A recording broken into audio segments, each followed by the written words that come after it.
On March 24th, 1989, the Exxon Valdez oil spill began in the Prince William Sound in Alaska, marking the largest ever oil spill to take place in United States waters until the Deepwater Horizon oil spill on April 20th, 2010. One day in June, in Houma, Louisiana, the local BP offices suddenly became the Deepwater Horizon Incident Command Center. One day in June, Mark Plone, a consultant familiar with oil spills, became the Deputy Incident Commander of the Deepwater Horizon Incident. Roughly 50 miles away from Plone, BP's Macondo well was spewing oil into the Gulf every 4 days. The Deepwater Horizon drill rig was quickly devolving into useless scrap metal, adversely affecting the environment in unimaginable ways. One day in June, the way oil would be viewed changed forever.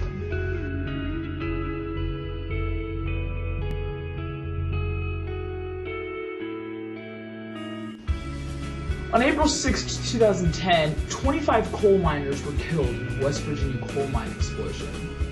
In May of 2010, coal miners across the country still went to work and continued mining.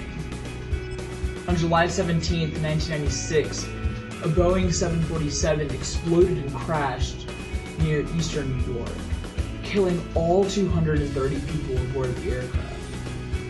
But in August of 1996, Boeing 747s still continued to fly all across the United States. On April 20th, 2010, 11 rig workers were killed in the Deepwater Horizon oil drilling explosion and spill. In May of 2010, a moratorium was placed on all deepwater offshore drilling, banning operations across the entire country for an indefinite period. I walked into this entire experience with bias against BP, against all oil companies as a whole. I was completely ignorant of just how affected Louisiana as a state was. I had read a couple of Time magazine articles, maybe watched a couple of CNN specials. But what Spring Break 2011 had in store for me was something I could have never been prepared for. I learned a lot about identity, about the difference between reading about something and then actually seeing it, and about putting my predictions aside to take in what I never expected.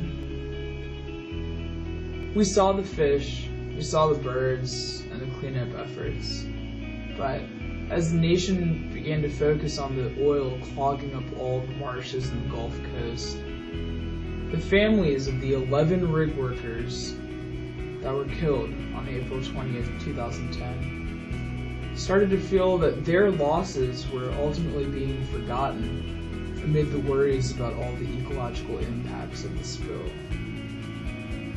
One of the wives stated, "Our son, we'll never get him back. When they all get this cleaned up, they can have their shrimps and their turtles and everything back, but we're never gonna have our son back."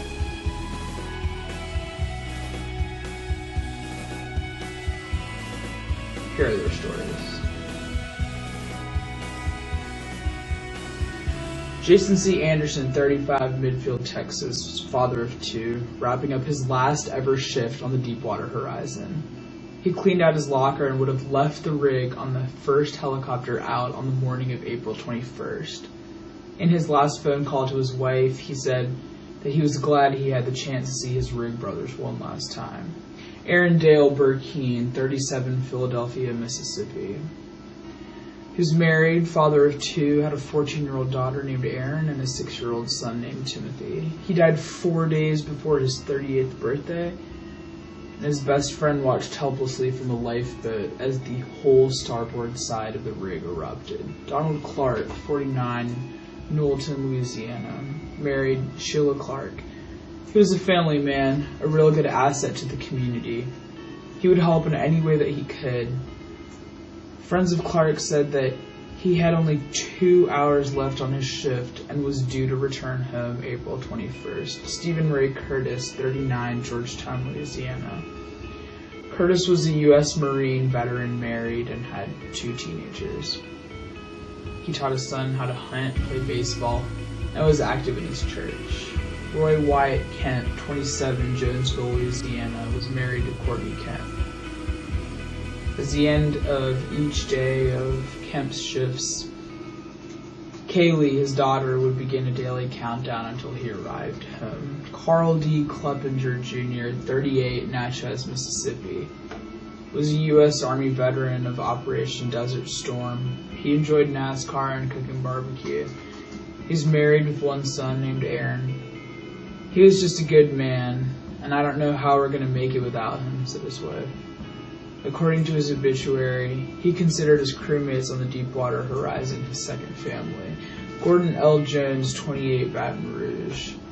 His wife was Michelle Jones and was 9 months pregnant with their second son when he died.